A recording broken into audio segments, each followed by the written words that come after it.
Vamos a hablar ahora con Adriana Esnaola y con Soledad del Cañizo. Adriana, ¿qué tal? Hola, aquí estamos. Bueno, Adriana ya estuvo en el canal en el en el directo sobre las elecciones generales de noviembre, aportando la cuestión de las políticas medioambientales y climáticas que proponía cada partido. Hablaremos con ella de esto y también desde el punto de vista de la literatura con Sole. Sole, ¿qué tal? ¿Cómo estás? Bien, dentro de lo que cabe. Sole es profe de lengua y además es la creadora de un canal de YouTube muy joven porque tiene apenas un mes, si no me equivoco, que es La vida en verso, que bueno, lo dejo en la descripción para que lo veáis, que está genial. Y bueno, chicas, yo quería preguntaros, me interesa sobre todo vuestra faceta como creadoras, ¿no? Creadoras de contenido literario, de poesía, de verso, de relato.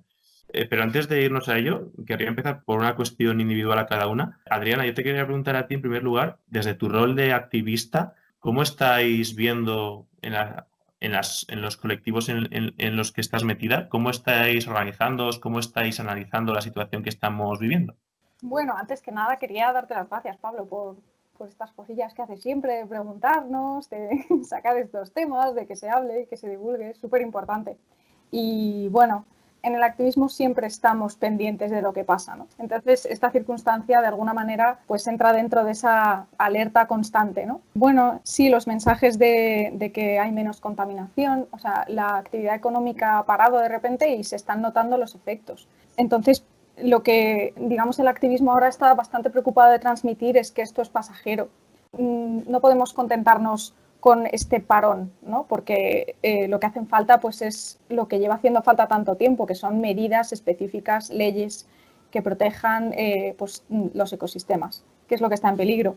Entonces, bueno, se está hablando mucho de consumo, de cuál es la vulnerabilidad real de las regiones, ¿no? Cuando estamos en una economía muy globalizada, ¿no? Entonces, de repente ocurre una situación como esta y, bueno, pues, ¿a qué países les puede faltar la comida, por ejemplo? O sea, temas muy importantes y básicos como la alimentación, ¿no?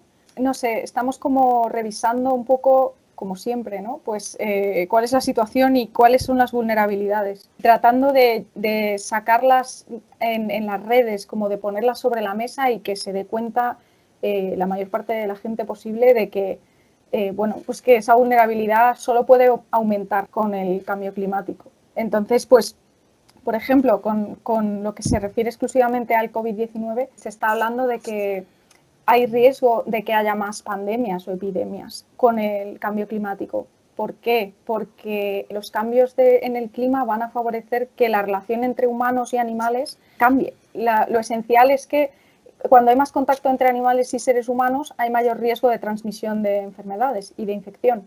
Entonces, si por ejemplo de repente empieza a hacer mucho calor en una región y esos animales tienen que irse y migrar a otras zonas, pues se van a poner en contacto no solo con seres humanos potencialmente, sino también con otros animales. Entonces van a hacer de vector de algunas enfermedades que van a, bueno, pues tener nuevos huéspedes. O sea, es como va a haber una serie de efectos que ya de hecho se están notando en ciertas regiones. Y bueno, o sea, estamos como de alguna manera terminando de concienciarnos sobre los riesgos y específicamente en referencia a la salud, porque no solo está en peligro la salud de los animales, sino también, como siempre, la humana. Y la cuestión ecológica no es solo una cuestión de vulnerabilidad de los animales, sino también humana. Y ese es un poco el mensaje en el que estamos redundando. Y bueno, eso, es que al final la deforestación, por ejemplo, las granjas de ganadería intensiva, todo eso favorece que pueda haber más infecciones. O sea, no es plan de traer la mala noticia, ¿no? Porque nadie quiere oír hablar de esto ahora. Es como, no me cuentes que va a ser peor. Pero bueno, es que hay que tenerlo en cuenta.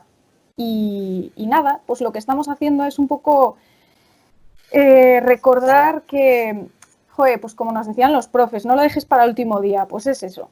Es básicamente eso, o sea, tratando de hacer memoria, es decir, no tenemos que traumatizarnos y recordar todos los días, tener nuestros 5 minutos ¿no? de recuerda el COVID, qué mal lo pasaste, puede volver a ocurrir, no es eso, sino más como aprovechemos esta experiencia piloto, que no ha sido piloto desde luego, la hemos sufrido y bien, pero aprovechemos los que hemos podido mirar y estar un poco más en el lado del espectador para ver cómo nos ha afectado, cómo lo hemos hecho, cómo lo podemos llevar y sobre todo tratar de evitar futuros riesgos innecesarios, porque la ecología es eso, o sea, yo lo veo así, yo lo vivo así.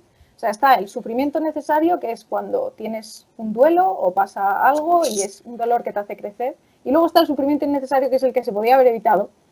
Y, en fin, pues yo creo que la ecología viene a decir algo así como, bueno, ya, ¿no? Vamos a tratar de evitar el mayor número de dolor y daño posible, que sea evitable. Así que, bueno, no sé si he contestado a tu pregunta, pero... Sí, Bueno, claro.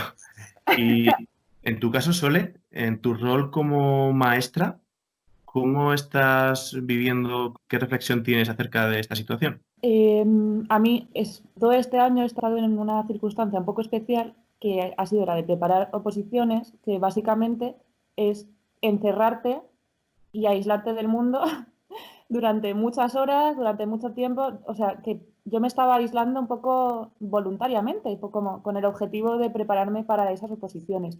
Entonces, cuando ha sobrevenido todo este asunto, yo me he encontrado primero que mi meta, que era como mi meta vital, ha desaparecido, y luego también tenía, porque, o sea, la preparación al final es como de repente meterse una carrera en un año. O sea, es una cosa súper intensa. Para mí ha sido de repente como una luz de conocimientos increíble, y yo sentía la necesidad de compartir esos conocimientos, de compartir esas cosas sobre literatura que me estaban, como que yo las estudiaba y decía, me parece genial, pero esto tiene que llegar a algún lado aparte de a mi cabeza, ¿no? O sea, tengo eso, la necesidad de transmitirlo.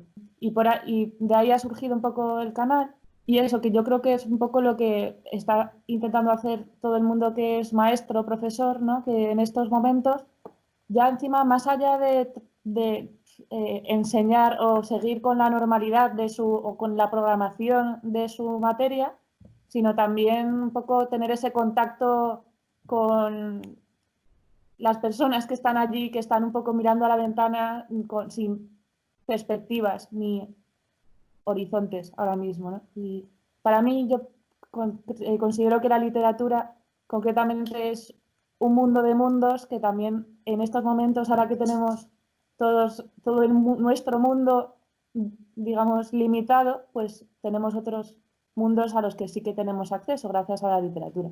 Me viene genial lo que has dicho, porque así os hago la siguiente pregunta a las dos. Las dos, de alguna manera, os dedicáis cuerpo y alma a escribir, ¿no? A crear historias, poesía, en verso. En fin, se puede ver, ¿no? En las redes sociales. Adrián, además, el tema de los dibujos. Quería preguntaros, como personas dedicadas a crear arte, como es la escritura, como pueden ser los dibujos, bueno, como son los dibujos, esta situación de confinamiento, ¿cómo se está afectando a la hora de eso mismo, de crear? pues la verdad es que las situaciones excepcionales y extraordinarias tienen como algo, para mí, como algo inspirador. No sé, yo, bueno, para empezar, ahora tengo más tiempo que antes para escribir y eso es una gran ayuda, la verdad. Estoy como recuperando libros de, Dios mío, tenía que habérmelo leído, no sé, hace un año, y lo tengo ahí y de repente lo veo y lo recupero. Entonces eso está muy bien, pero sobre todo eso, ¿no? Como que las personas estamos fuera de nuestro contexto habitual, es como que no tenemos a qué agarrarnos, es como lo que esa normalidad de la que se habla, ¿no? Que es una palabra tan usada hoy, ¿no? Pero en realidad, no sé, es también interesante, ¿no? Habría como que pararse un momento a hablar de qué es lo normal. Pero yo, por ejemplo, aprovecho mucho para las pequeñas salidas que hago, pues escucho mucho a la gente, ¿sabes? O sea, intento no, no parecer una espía ni nada, ¿sabes? Pero bueno, pues de repente en la cola que hay que hacer necesariamente para comprar la fruta, pues te quedas más rato escuchando, porque las personas se dicen más cosas, ¿sabes? Están deseando hablar. Y, por ejemplo, pues una sale por la ventana y empieza aquí donde yo vivo, pues ahí ese tipo de ambiente se crea muy fácilmente. De repente alguien sale por la ventana, le dice algo al que está abajo. Hay cierta también tensión, ¿no? por lo que se está viviendo, ¿no? Y también a mí me estalla mucho la imaginación, ¿sabes? Me pienso me imagino casas, ¿no? Diferentes tipos de casa con diferentes tipos de personas que a lo mejor antes habían tenido excusas para salir y no pasar tiempo dentro y de repente ya no pueden salir, ¿no? Ya no tienen excusas, se tienen que quedar ahí, ¿no? Entonces, bueno, no sé. A mí es una mezcla de imaginación y escuchar. Escuchar lo que pasa en la calle y ver cómo reacciona la gente, no sé, ¿sabes? Cuando salen a los balcones, los vecinos, ¿sabes? ¿Cómo aplaude esa señora? ¿A quién mira? Tiene un gato, ¿sabes? Dios mío, la persona que tenga delante tiene un gato y le saca la manita. ¿Sabes? No sé, son detalles que no verías en otra situación, porque nadie saldría a un balcón a aplaudir día tras día. Es como lo extraordinario y lo repetitivo muestra lo distinto. Es algo así. No sé, muestra los detalles. A mí eso me inspira. Eso me ayuda a escribir. Pues yo coincido en muchas cosas con Adri, o sea, creo que ahora mismo que de repente todo nuestro horizonte se ha limitado tanto, todo te parece, es como que lo ves todo como un niño cuando sales a la calle y dices, ah, mira, una persona, qué guay, y es todo como, yo lo que estaba pensando es que también no es casualidad que en la historia de la literatura se puede ver que los momentos de grandes crisis son momentos, por ejemplo, siglo de oro español, tienes El Quijote, tienes Góngora, Quevedo, o sea, son momentos de grandes creaciones, de las mejores creaciones, de hecho, porque es que cuando nos encontramos con un momento de crisis, también te das cuenta que son los momentos en los que más deseo de libertad tienes, y es que al final la escritura es una oportunidad para ser libre, para tú crear un mundo y hacer lo que quieras con ese mundo. Entonces, a mí, de hecho, o sea, aparte de que porque objetivamente hay más tiempo para escribir, que eso también pues ayuda bastante, pero creo que hay ese deseo, cobra especial fuerza, ¿no? Porque es un campo totalmente abierto. ¿En qué estáis trabajando ahora? Yo ahora mismo estoy como con muchas ideas en la cabeza, que es como mi estado normal. Entonces yo siempre escribo como textos bastante breves por ahora y siempre narrativa. Y luego estoy explorando también el diálogo. Entonces tengo como diálogos entre yo le hablo a la muerte, ¿no? Y la muerte me habla a mí. Eso me lo estoy pasando muy bien con esos diálogos. A lo mejor hago algo con ellos. Pero sí me interesaba, últimamente sí que estaba pensando en empezar con relato corto. ¿Sabes? Además, el tema de la enfermedad también me parece bastante interesante. De hecho, quería citar a Virginia Woolf. Es que este ensayo es genial, se llama De la enfermedad, precisamente, ¿vale? Entonces, ella se extraña, ¿no? Ella empieza así el ensayo, dice, considerando lo común que es la enfermedad, el tremendo cambio espiritual que provoca, los asombrosos territorios desconocidos que se descubren cuando las luces de la salud disminuyen, y empieza como a describir la serie de cosas que pasan, dice, cabría esperar que se hubieran dedicado novelas a la gripe, poemas épicos a la fiebre tifoidea, odas a la neumonía, elegías al dolor de muelas, pero no. Con escasas excepciones, la literatura procura sostener por todos los medios, se ocupa de la mente, que el cuerpo es una lámina de vidrio plano por el que el alma ve directa y claramente, y salvo por una o dos pasiones, como deseo y codicia, es nulo, insignificante e inexistente. O sea, este ensayo es básicamente ella hablando, preguntándose por qué el cuerpo no ocupa un mayor lugar en la literatura. Dice que hace falta como un lenguaje para que cuando un paciente habla de su dolor al médico, pues pueda expresarse, porque dice como que en la lengua inglesa faltan palabras, ¿no? Es como siempre para explicar, y yo creo que a nosotros también nos ha podido pasar, ¿no? Cuando explicamos el dolor es como que no sabemos muy bien qué decir. Pues bueno, es como una región, también te sientes como un poco raro, ¿no? Cuando utilizas una palabra un poco extraña, ¿no? Y entonces, bueno, pues me interesa mucho el tema de, quizá empiece algún proyecto así un poco más profundo, más largo, sobre la vivencia del cuerpo, que además con la ecología también tiene que ver, porque, o sea, pensar, no sé, es que la ecología también habla de agua, de comida, de cosas muy básicas, del estado del cuerpo, de la temperatura, cómo me siento en este lugar, si tengo demasiado calor, cómo se siente eso, demasiado frío, ¿sabes? Entonces voy a investigar por ahí. Yo justo me aproveché para meterme en un curso de relato breve y porque mi problema es que, o sea, yo tengo muchos proyectos empezados, pero me cuesta mucho estructurarlos. Tengo como un problema muy grande con eso. Y entonces hice porque era la que lo llevaba era una escritora que a mí me encanta de microrrelato, que es genial. Entonces aproveché porque ella vive en Sevilla y sus cursos de microrrelato, o sea, bueno, este no era de microrrelato, era de relato breve. Pero era como una oportunidad para ir a una clase de una escritora a la que nunca podría haber ido si no hubiéramos estado en cuarentena y si no se hubiera dado esta oferta de clases online. Y me ha ayudado un montón, he hecho un cuento con el que estoy muy contenta y lo estoy ahora intentando mejorar. Tenía muchos problemas de eso, que es la primera cosa que escribía, encima fue ya hace 2 años, y yo escribía ahí sin ningún tipo de estructura, sin ningún plan, y ahora he aprendido ya que eso no puede ser, así que ya es otra historia. Quería hacer ya la última pregunta. El tema de recomendaciones de libros, ¿no? O sea, tanto si recomendáis algún libro para leer, voy a decirlo de esta manera, os refugiáis, ¿no? Os refugiáis en alguna lectura o en algún autor concreto en esta situación que estamos viviendo. Bueno, pues yo quería recomendaros el ensayo de Virginia Woolf, de la enfermedad, porque es breve, pero yo creo que da como en dianas bastante cruciales. No sé, y también está bien para reflexionar de la enfermedad, ¿no? Ahora. Y la verdad es que para mí ha sido un descubrimiento este libro, Tiburón. O sea, de verdad, estoy muy pesada con este libro, Sole lo sabe.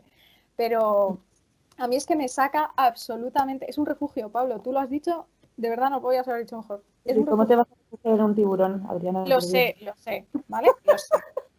Mal rollo, es un bicho Es más enorme. rápido, de verdad.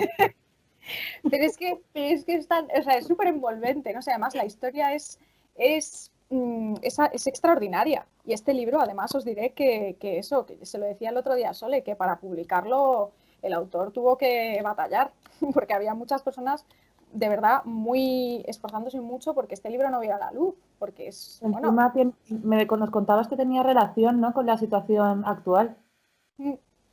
Sí, o sea, yo lo veía. A ver, también hay una situación extraordinaria que es un gigante tiburón en las costas de una región, ¿sabes? Que jamás ha tenido un tiburón tan grande, entonces tienen que gestionar cómo hacen, qué hacen, ¿no? Lo dicen, no lo dicen, si cierran las playas, de repente va a dejar de ir la gente a veranear, se van a quedar sin dinero.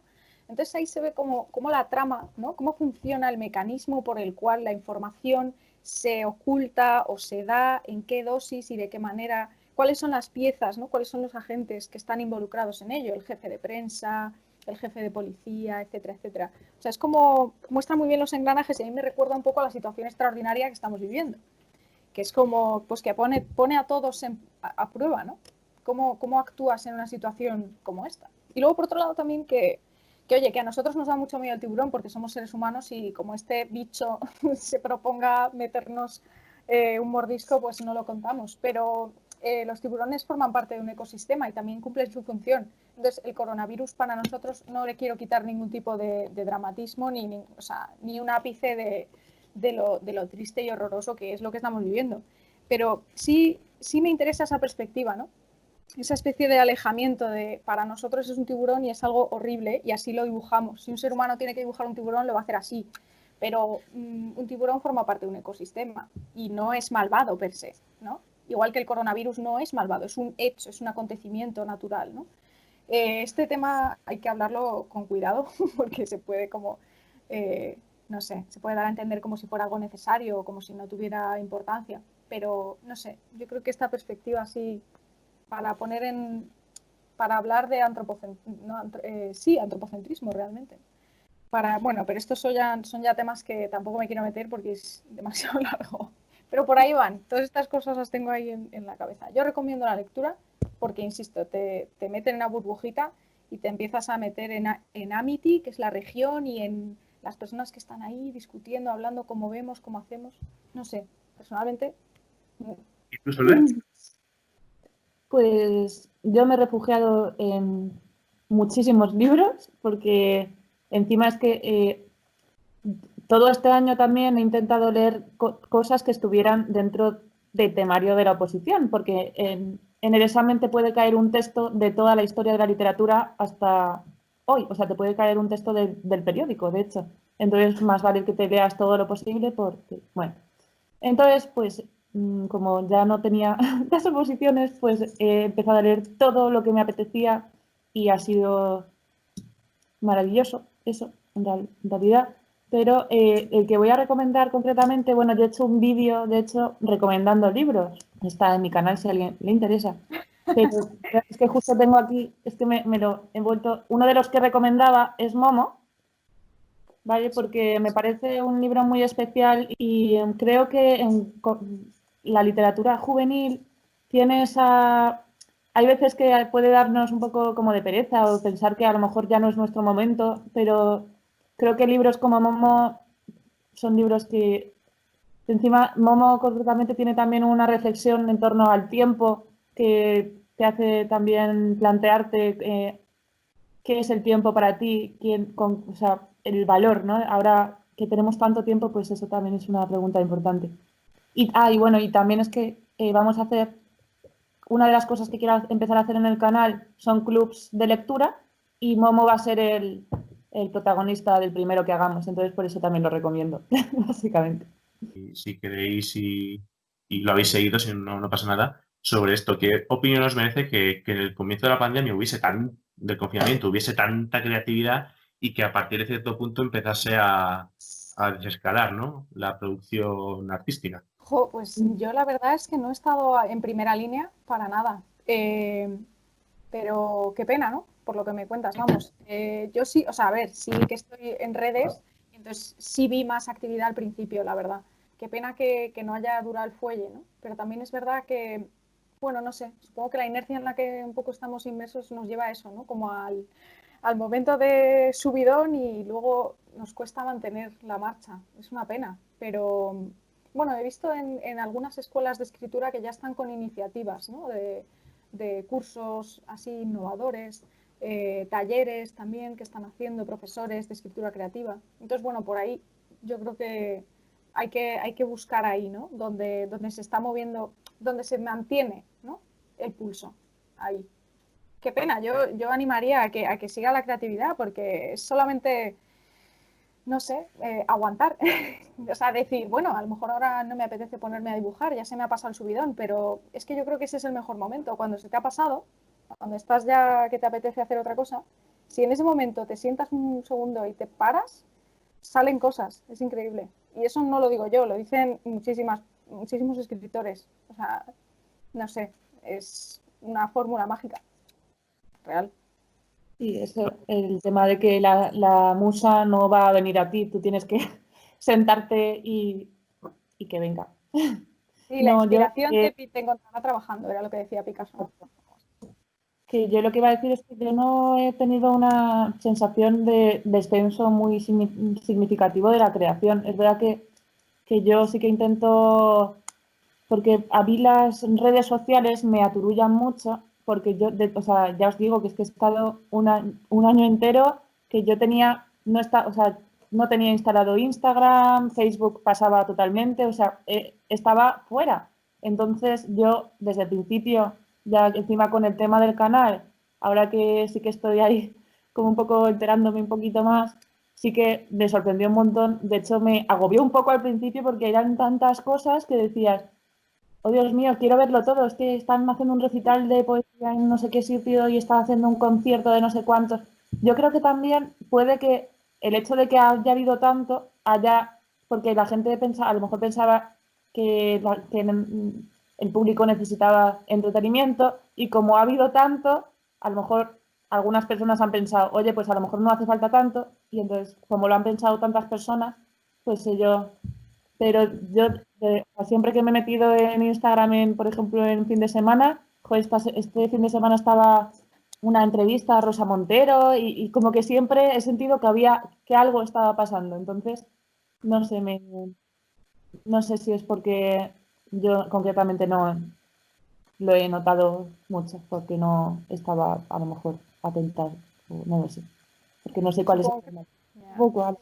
Estábamos midiendo fuerzas, yo creo también, ¿no? Lo que dices tú, Sole. O sea, como venga, se ha apagado la luz, ¿no? Pues venga, se cierran las puertas, pues venga, vamos a producir, vamos a crear, vamos a tal. Claro. Un poco sin orden ni concierto, con una especie de, yo creo que también un poco la euforia, ¿no? ¿Verdad? Y luego a lo mejor sí, ha debido haber algo que ha hecho como que las fuerzas bajen o algo así. Bueno, te iba a preguntar a ti, Pablo. Creo que también ahora la gente, o sea, como que empiezan a ver como signos un poco más positivos, que está haciendo que la gente también, que ya no sea esa situación de desesperanza total, ¿no? Del principio, que es que ya fue bastante duro, ¿eh? O sea, ese panorama de decir, es que no sabemos el tema de la curva, que subía y entonces, no sé, pienso que eso también puede tener algo que ver, pero vaya. Que esto sobre todo afectó a los que son músicos, ¿no? En plan, guau, tengo más tiempo, voy a demostrar todo lo que sé hacer. Pero no sé, yo creo que los que os dediquéis más a escribir, sois más, vamos a decir, pausados y discretos, ¿no? Más introspectivos quizás, en plan, no necesito dar a conocer todo lo que estoy haciendo, ¿no? En redes sociales. No hace falta ponerme aquí a recitar los poemas de Antonio Gala, ni lo que estoy escribiendo. Y no, por eso quería conocer un poco vuestra opinión, porque No sea lo mismo. Igualmente, claro. O sea, a lo mejor hay mucha gente que está creando, pero que, como tú dices, no siente esa necesidad de publicarlo porque las cosas también de la escritura se cocinan a fuego lento también muchas veces. Entonces, que puede ser una de las causas. No sé, es que quién sabe lo que está pasando en casa de cada uno. Claro. Vale. Y nada, chicas, muchas gracias por vuestro tiempo y, como os digo, nos vemos lo antes posible, ojalá. Ojalá, Pablo. Pues Gracias. sí, gracias a ti por esta entrevista. Chao. Nos vamos ahora al sur, a Fuenlabrada. Vamos a hablar con Rodrigo Jiménez, que ya estuvo en el canal en una ocasión, en las elecciones de mayo, las municipales autonómicas europeas. Rodri, ¿qué tal? ¿Cómo estás? Muy bien, gracias por llamarme otra vez aquí y nada, es un placer hablar contigo, Pablo. Es mutuo. Bueno, Rodri estudió Historia y Turismo en un doble grado y especialmente desde la historia, aunque el turismo también está siendo una cuestión muy, muy importante en esta crisis, desde la historia y desde un poco la formación también autodidacta que tienes, ¿cómo analizas la crisis que estamos viviendo ahora mismo? Yo la crisis la veo como pues una situación inaudita, ¿no? Porque no hemos vivido nunca una pandemia. Quiero decir, la persona contemporánea, nosotros como sociedad, ¿no?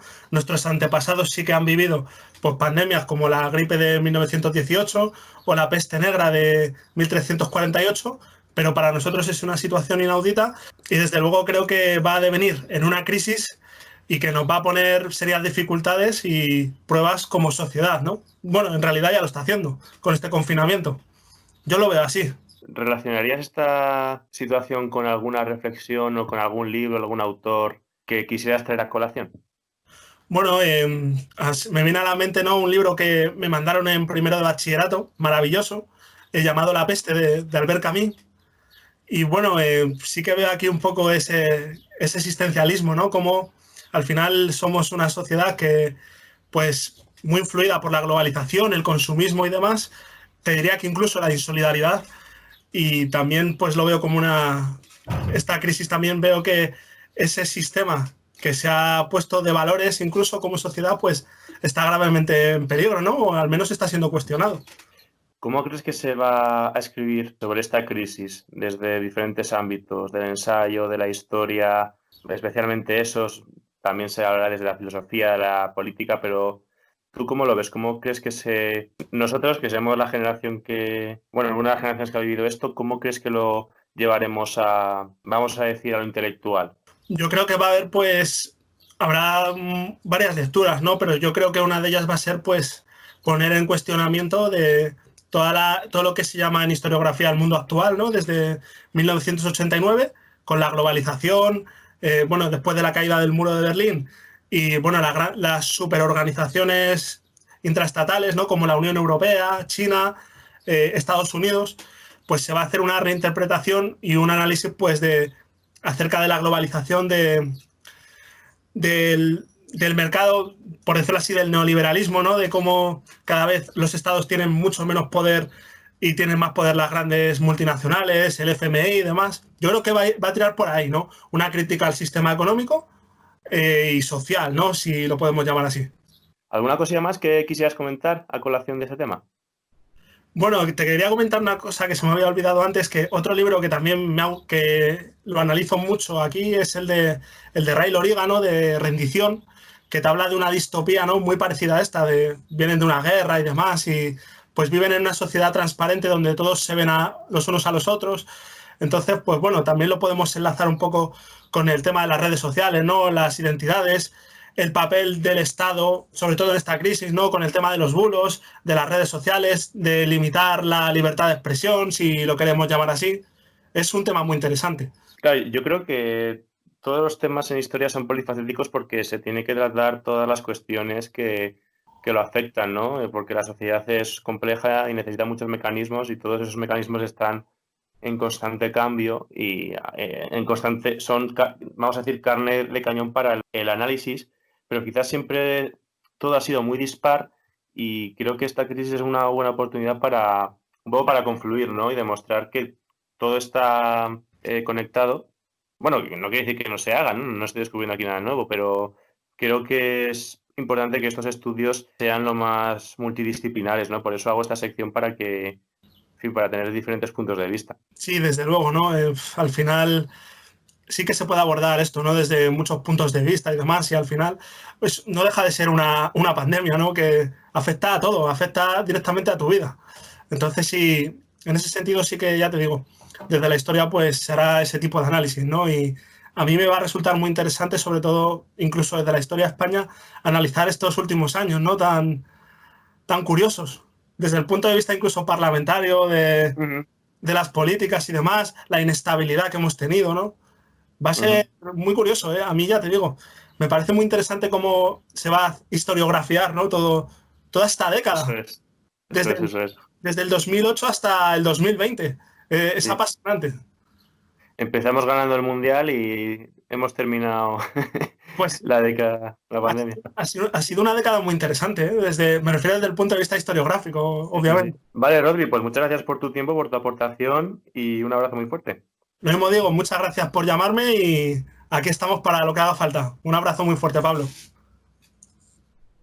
Bien, pues vamos a hablar ahora con una profesora, una seño de niños pequeños que trabaja en una escuela infantil. Ella es Sandra Carrascal, segoviana de origen, y estás pasando el confinamiento, si no me equivoco, en Madrid, ¿verdad, Sandra? Hola, buenas, Pablete. Pues sí, estamos pasando el confinamiento en la zona 0.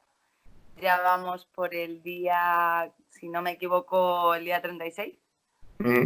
Y bueno, pues nos cerraron la escuela el primer día, el 11 de marzo. Y nada, desde el 11 de marzo, bueno, nosotros voluntariamente ya nos encerramos el martes.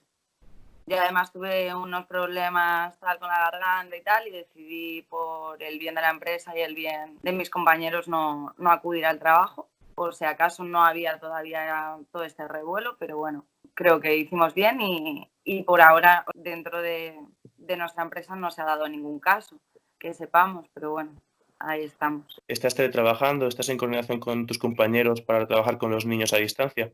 Pues desde la empresa, la directora propuso trabajar cada semana algunos ámbitos, tal, música, arte, tal, para entretener más que nada a los niños, son muy pequeños.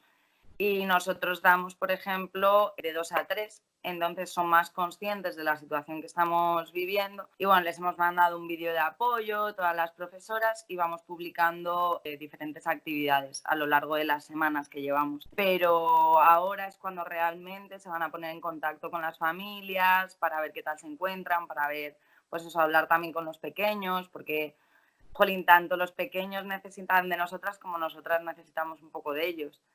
Así que a mí ayer, por ejemplo, me comunicó una compañera que, pues eso, que cómo estaban los niños y tal, y ya me eché la llorera padre. O sea, deseando volver, la verdad. Sí. ¿Y estás pudiendo hablar con ellos, con alguno de tus alumnos? Vamos a decirlo así. Pues con los papás nos envían mensajes y se informan también de nuestro estado de salud, de cómo lo vamos llevando y tal. Y ahora lo que te digo, va a hacer una ronda mi compañera de a ver cómo lo llevan ellos, porque sí que nos hemos ido informando y tal, pero ahora pues personalmente, bueno, telemáticamente.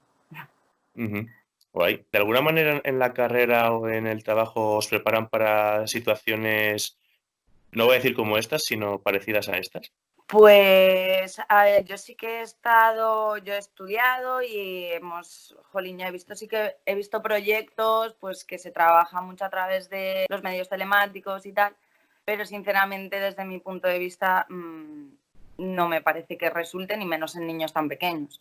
O sea, el caso no es tenerle al niño todo el día con el teléfono tampoco y no sé, creo que es más trabajo por parte de los padres, pues creo que para otro tipo de alumnos puede que resulte bien, pero creo que tampoco es una situación en la cual nuestra cabeza nos deje pensar y centrarnos en algo. O sea, estamos viviendo una pandemia mundial. Si nosotros estamos alterados, tampoco creo que los niños estén con la cabeza donde debería de tenerla. A todos los niveles me refiero, tanto a nivel universitario como ESO, bachillerato. Y ya para terminar, ¿qué consejo das en general, pero especialmente para la gente con la que más tratas, los peques, para poder llevar esta situación? Pues mira, creo que esto nos ha dado una oportunidad para que los papás pasen más tiempo con los niños, cosa que había carencia, y más en Madrid. O sea, yo he trabajado en varios sitios y en Madrid se lleva un ritmo de vida en el cual no pueden los papás parar, o no pueden o no quieren también, ¿eh? O sea, hay de todos los casos. No pueden parar para estar con los enanos y creo que ahora mismo deberían de parar, estar con ellos, conocerles, hacer manualidades con ellos, pasar tiempo juntos y así lo podrán ir llevando. Pero vamos, que tengo entendido también que hay niños que están hasta el moño de sus padres, sus hermanos y están deseando volver al colegio. O sea que bueno, ¿sabes? También nos hicieron un ERTE el primer día, como te he comentado, y también estamos intentando echar una mano aunque estemos en ERTE, ¿sabes? Para no perder el contacto y también hacérselo llevar más, para que sea más ameno tanto para papás como para los enanos. Vale, pues muchas gracias, Sandra, mucho ánimo con todo esto y seguimos hablando. Igualmente. Un besazo a todos, chao. En este caso estamos con David Santana, musicólogo, realizando la tesis doctoral, una persona dedicada también a la crítica de espectáculos musicales clásicos fundamentalmente. David, ¿cómo estás? Bien, bien, de momento, bueno, pues bien de salud y tal, y bueno, aquí encerrados, pero sobreviviendo. Quería preguntarte un poco cómo está adaptándose el sector al que le dedicas tu análisis, tu crítica, tu trabajo a esta crisis del confinamiento. Bueno, pues yo me dedico a las dos partes, ¿no? A dos partes dentro de la musicología, una que es la universidad, que bueno, me imagino que como ya sabréis, pues la Complutense ha dado mano ancha en cuanto a las facultades para que se organicen como quieran y tal. Y bueno, en cuanto a musicología, pues están acabando las clases como buenamente se pueda y el gran problema que tiene ahora son los TFGs y los TFMs, ¿no? Los trabajos finales que, por ejemplo, dentro de la musicología hay una rama muy importante que es la etno. Esto te lo digo porque estuve hablando justo el sábado por la tarde con unos compañeros, vamos, que son de esa parte, ¿no? Yo soy más de la musicología histórica, o sea, en los que estudiamos los libros básicamente, y esto es la etnomusicología, que se encarga de investigar, de hacer lo que se llama trabajo de campo. ¿Qué pasa? Que esto es un gran problema porque con el confinamiento no se puede hacer trabajo de campo, ¿no? Imagínate, por ejemplo, estás investigando los festivales en primavera en Madrid o la forma en la que los festivales se publicitan, ¿no? Para vender sus entradas ahora en esta fecha, que es algo muy interesante. Pues claro, esto no lo puedes hacer porque no se está celebrando, ¿no? Entonces he llegado al punto de que si no se puede hacer, les han ofrecido cambiar de tema a estas fechas, ¿no? A 20 de abril, imagínate, los TFGs, TFM se presentan a principios de junio, si no me equivoco, y ahora pues tienen que hacer algo nuevo, ¿no? Para que te hagas una idea un poco de cómo en el ámbito universitario pues se está golpeando. Que claro, yo por ejemplo no tengo problema porque los manuscritos de Toledo pues van a estar ahí cuando acabe todo esto, pero claro, el mundo que nos vamos a encontrar, ¿no? En cuanto a lo que es la etno, en cuanto a los procesos musicales, no lo podemos saber. Eso por un lado. Y en cuanto a la parte como crítico musical y como periodista musical, estamos en en torno al desconocimiento y al no saber qué va a pasar, ¿no? con todo esto. Yo que sobre todo hago crítica contemporánea, claro, los compositores trabajan con encargos que no sabemos si se van a llegar a realizar, con lo cual tampoco sabemos si se está encargando, quiero decir, hasta que realmente no sepamos en qué momento va a ser seguro abrir un auditorio, abrir un teatro, no podemos adelantar nada de qué va a ocurrir con el mundo de la música clásica, con la industria musical clásica en España. ¿Crees que dentro de unos años o próximamente, más cercanos en el tiempo, algún musicólogo analizará todo este boom creativo que ha habido vía redes sociales durante estos meses de confinamiento? Sí, bueno, vamos, estoy prácticamente seguro porque es algo muy jugoso, ¿no? Realmente, tú que eres historiador además lo sabes, ¿no? Que hay que poner el énfasis al investigar en estos momentos de cambio, ¿no? En estas crisis, digamos, que cambian nuestros valores y nuestra forma de pensar de algún modo, la forma en la que nos relacionamos. Así que sí, sin duda alguna. Y cómo esto va a afectar posteriormente a la economía y a la industria musical. ¿Tú cómo ves todo este boom creativo que ha habido en las redes sociales? Especialmente desde la música. Sí, pues bueno, de algún modo me genera un poco sentimientos contradictorios, ¿no? Porque por una parte sí que es algo muy bueno, pues con toda la difusión musical que está habiendo, todo el interés, o sea, yo mismo me he sumado a algunos directos de algunos de mis cantantes favoritos. Por otro lado, claro, la pregunta de, bueno, y cuando acabe todo esto, ¿qué va a pasar, no? Porque sí que nos estamos acostumbrando a la comodidad de desde casa, desde nuestro móvil o nuestro ordenador o nuestra tablet, conectarnos a un concierto y luego realmente vamos a saber valorar también lo que es el directo, o sea, el directo, vamos, el directo presencial, ¿no? Pues no lo sé y no sé qué va a pasar con esa industria, la verdad. Pero bueno, es una cosa arriesgada. Al final es que no sabemos, ¿no? Cualquier cosa es hacer cábalas y predicciones que no sabemos cuáles van a ser los valores con los que vamos a salir, los valores culturales con los que vamos a salir de esta crisis cuando salgamos, que a ver cuándo es, esa es otra. Y ya para terminar, quería preguntarte por el tema de ser creativo a la hora de componer, sea por encargo, como has apuntado antes, sea por hobby, digamos entre comillas. ¿Cómo lo ves? ¿Cómo lo estáis llevando los que os dedicáis a esto? Hombre, a mí sí me gustaría, francamente, ver una zarzuela, ¿no? Por ejemplo, una ópera sobre el confinamiento. Yo creo que seguramente en Estados Unidos estén trabajando ya sobre ello, porque son los que más ponen el foco, ¿no? Sobre temas de actualidad. Aquí quizás, bueno, los caminos de la música contemporánea van por otra parte. Yo, francamente, espero que esta crisis sea, así como, por ejemplo, sé que escritores y pintores y, vamos, que se dedican a las artes plásticas, que sigo en las redes sociales, están trabajando sin descanso, espero que en la música ocurra también igual. Y, bueno, realmente tengamos mucho material con el que trabajar cuando acabe y para darle un buen impulso a la música contemporánea española. Desgraciadamente sé que en cuanto a la música electrónica, que es una parte muy importante dentro de la música contemporánea, ¿no? De esta música académica contemporánea que llamamos, le hemos puesto esa etiqueta. Pero bueno, es música que se compone hoy en día. Como no están funcionando los estudios de música electrónica, pues en ese aspecto sí que se va a quedar un poco en stand-by, pero estoy seguro de que a los compositores se les ocurrirán nuevas formas de hacer nueva música. Pues David, muchas gracias por compartir tus impresiones, tu conocimiento y gracias a ti por el interés.